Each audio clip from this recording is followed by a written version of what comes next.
ہوا خوشی ہوئی آپ سے مل کر.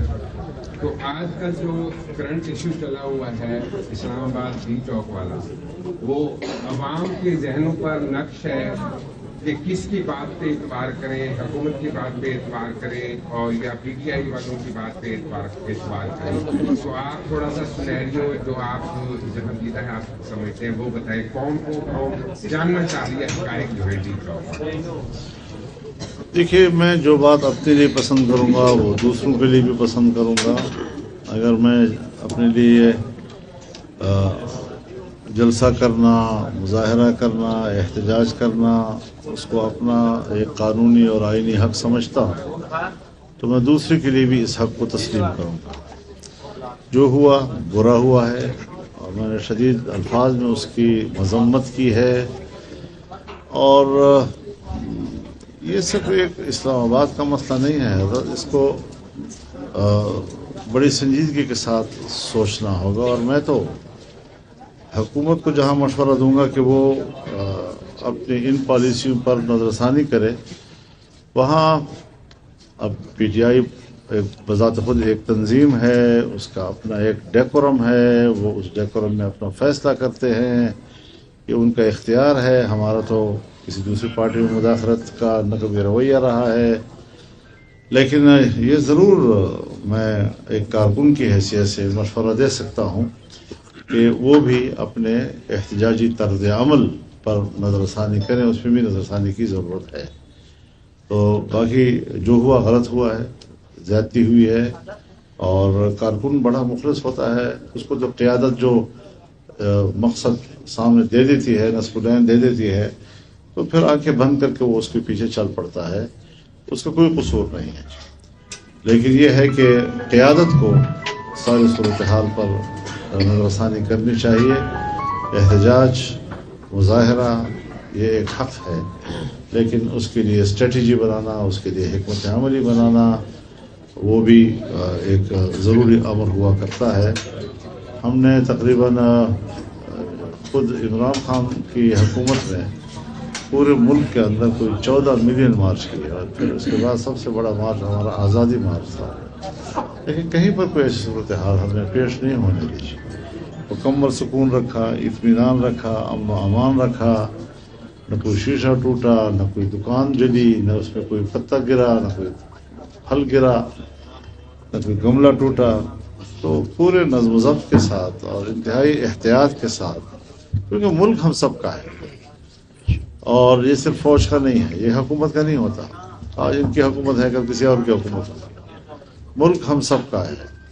جتنے بڑے بڑے آپ کو لوگ نظر آتے ہیں، بڑے بڑے شخصیات، بڑے بڑے مناصب پر فائز لوگ، ان کے جیب میں جو شناختی کارڈ ہے، یہ عام کارکن کے جیب میں بھی وہی شناختی کارڈ ہے. جس شناختی کارڈ پر وہ پاکستانی ہے، اس شناختی کارڈ پر یہ بھی پاکستانی ہے. تو ہم انسانی حق کی بنیاد پر پاکستان میں ایک برابری کے حقوق پر یقین رکھتے ہیں. ذمہ داریاں تقسیم ضرور ہیں، لیکن ذمہ داریوں کو نبھانے کے لیے عقل بندی چاہیے، سنجیدگی چاہیے، وقار چاہیے، اور اس کو ایک بہتر تدبیر کے ساتھ ہمیں آگے بڑھانا چاہیے. حکومت آئے روز صحافیوں کے خلاف کریک ڈاؤن کر رہی ہے، جھوٹے مقدمات دے رہی ہے. اسلام آباد میں مطیع خان کو بھی گرفتار کر لیا. اس طرح کے روزانہ کی مختلف شہروں کو صحافیوں کو اٹھاتی ہے، جو آواز اٹھاتا ہے. اس حوالے سے آپ کا کیا کہنا ہے؟ صحافت کی آزادی میں آپ ہماری پوری تاریخ کو جانتے ہیں. ہم نے ہمیشہ صحافیوں کی اور صحافت کی آزادی کی بات کی ہے. آج بھی میرا یہی نظریہ ہے کہ اگر کوئی صحافی حکومت پر تنقید کرتا ہے یا کوئی ایسی خبر جاری کرتا ہے کہ جو اس کے ذہن میں صحیح ہے، تو یہ اس کا ایک فرض منصبی ہے. ہاں، یہ کہ اگر حقائق کے خلاف بات کرتا ہے، وہ کوئی خاص اپنی ایک ذہنیت اب اس پر اگر کوئی گورنمنٹ ایکشن لیتی ہے تو اس کا موقع محل بھی ہونا چاہیے. بعض اوقات ٹائمنگ کو بھی دیکھا جاتا ہے کہ جس ٹائمنگ پر آپ ایکشن لے رہے ہیں کیا وہ واقعی مبنی پر انصاف ہے یا نہیں، مبنی پر حقیقت ہے یا نہیں ہے. تو یہ ساری وہ چیزیں ہیں جس کو ہمیں ان کو اپنے لیول پر دیکھنا چاہیے.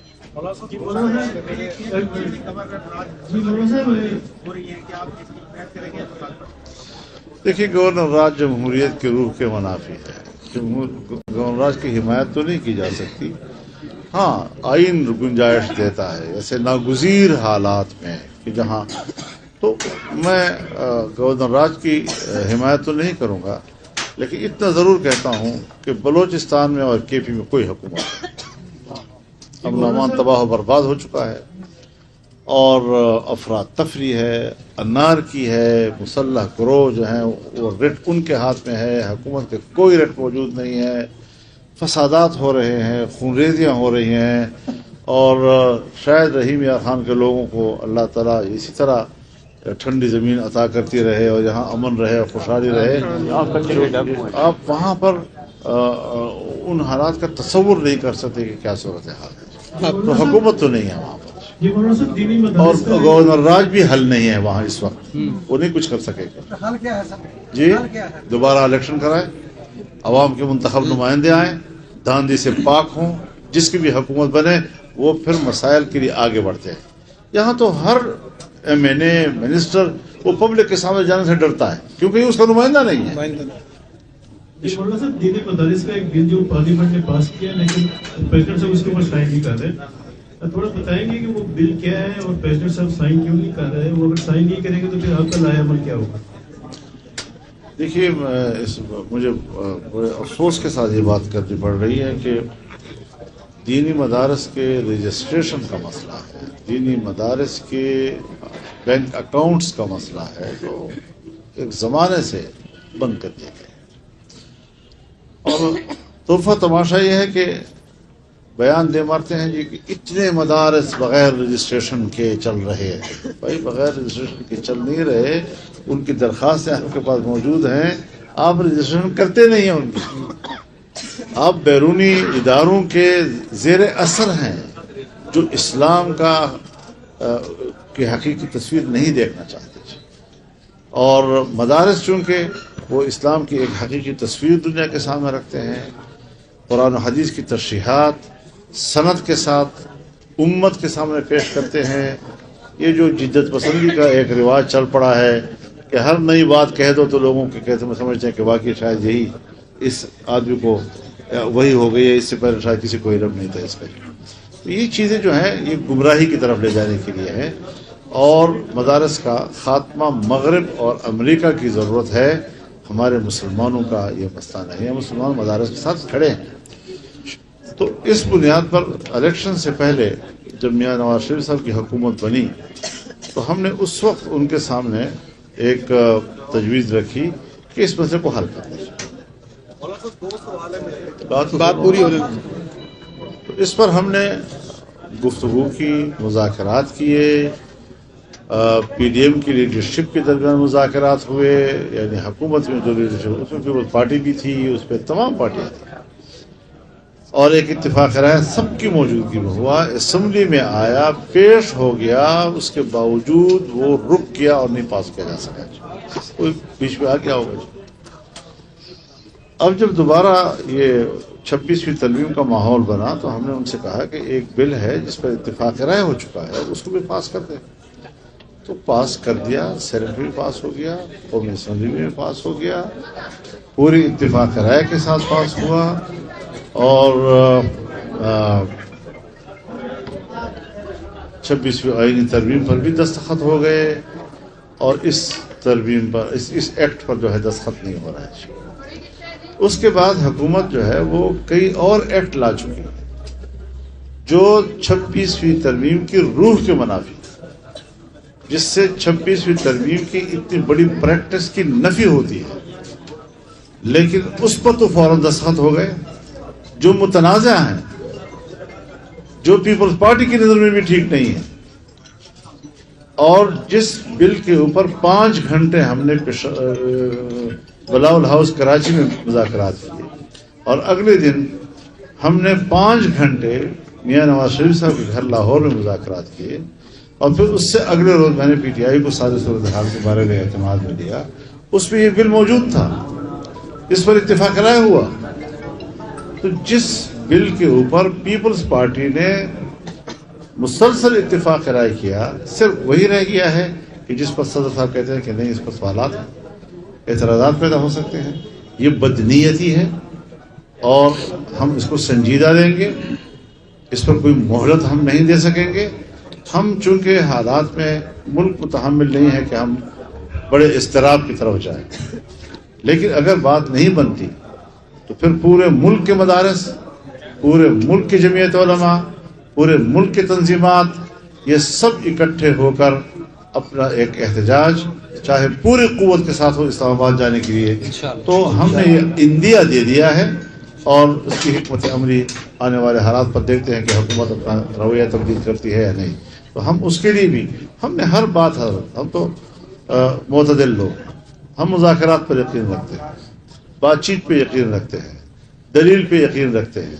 جب بات چیت بھی ہو گئی، ہمارے دلائل بھی سنے گئے، ان کے دلائل بھی سنے گئے، ایک اتفاق رائے پر بھی ہم پہنچ گئے. جب ایک دفعہ معاملہ طے ہو گیا، پھر یہ بھی ہم ان کو بتا دینا چاہتے ہیں کہ جب معاملہ طے ہو جاتا ہے تو پھر ہم پیچھے ہٹنے والے لوگ نہیں ہیں.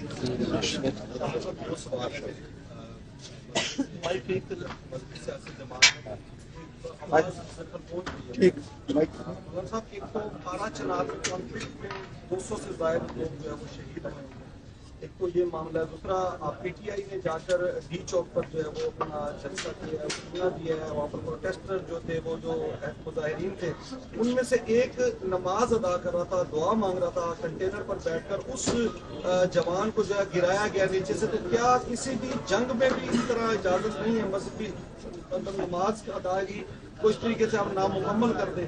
اس پر آپ کیا؟ سب سے بڑا سوال تو یہی ہے نا کہ طاقت کے استعمال میں پھر نہ دین کے لحاظ رہتا ہے نہ اخلاق کا لحاظ رہتا ہے.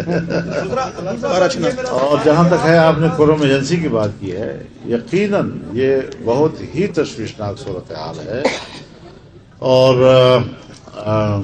میرے پاس شیعہ مکتب فکر کے اکابرین بھی آئے، میرے پاس سنی مکتب فکر کے وہاں کے اکابرین بھی آئے ہیں، میری جماعت بھی آئی ہے، ان سے متعلقہ دوسرے لوگ بھی آئے ہیں.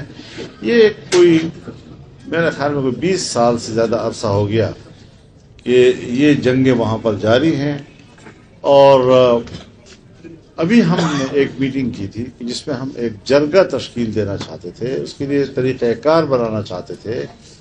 لیکن ابھی تو ہم نے بسم اللہ ہی کی تھی کہ اگلے روز پھر ایسے فسادات ہو گئے کہ ابھی اسی کا سلسلہ چل رہا ہے. تو یہی وہ چیز ہے کہ جس کی طرف شاید جس تشویش پہ میں یہاں آپ کے سامنے مبتلا ہوں اور مجھے تشویش ہے، شاید میرے صوبے کی حکومت کو اس کا علم نہیں، اس سے تعلق ہو گئی. تو اس طریقے سے پھر اس کا معنی یہی ہے کہ یہ حکومتیں جو ہیں وہ اس طرح کے شورش اور اس طرح کے جو صورتحال ہوتی ہے اس سے نمٹنے کی صلاحیت سے محروم ہوتے ہیں. حکومت کے ارکان جو ہے آپ کے پاس 3 ٹائم آتے رہے، جب 26ویں آئین کی ترمیم جو ہے وہ پاس کروانی تھی، آپ کے گھر کے جو ہے وہ آج چکر لگاتے رہے. تو آپ پر جو صورتحال یہ کہی جا رہی ہے کہ حکومت خیبر پختونخوا میں گورنر راج جو ہے وہ نافذ کرنا چاہتی ہے، اور دوسری طرف یہ بھی کہا جا رہا ہے کہ تحریک انصاف کی جانب سے ایک خیبر پختونخوا کو الگ ریاست بنانے کی بھی باتیں کی جا رہی ہیں. تو اس پر آپ کس نظریے سے اس کو دیکھ رہے ہیں؟ میرے خیال میں اس طرح کے سوالات نہ کیا کریں، یہ اچھی بات ہے. میں نے پہلے بھی آپ سے کہا تھا کہ ایسے سوالات کیا کرو جو کم از کم پبلک کی صحیح رہنمائی کریں. موجودہ آپ اپنا کردار ادا کرنا چاہتے ہیں، جگہ بلانا چاہتے ہیں جس میں تمام سیاسی قوتیں ہم سب کچھ کرنا چاہتے ہیں ملک کے قیام امن کے لیے، استحکام کے لیے، لیکن ماحول چاہیے اس کے لیے، وہ ماحول جس میں آپ کردار ادا کر سکیں. تو میں نے آپ سے ابھی بھی عرض کیا کہ ہم نے آغاز بھی کر لیا تھا، لیکن اب وہ ماحول نہیں بن رہا کہ جس میں ہم مؤثر پیش رفت کر سکیں. لیکن انشاءاللہ جب میں اسلام آباد پہنچوں گا، پشاور جاؤں گا، تو پھر دوبارہ ہم اس حوالے سے اپنی کوششوں کا آغاز کریں گے. آپ کی دعائیں بھی چاہیے ہوں گی تاکہ ہم اپنے کامیاب ہوں. حضرت ایک صرف یہ بتا دیں، اگر قوم آپ سے پوچھنا چاہے کہ اس وقت موجودہ صورتحال میں کون سا آپشن بہتر ہے، قومی حکومت، صدارتی نظام یا دوبارہ الیکشن، تو آپ کی نظر میں کیا ہے؟ میرے خیال میں جمعیت علماء اسلام کی حکومت ہے. سب سے بہتر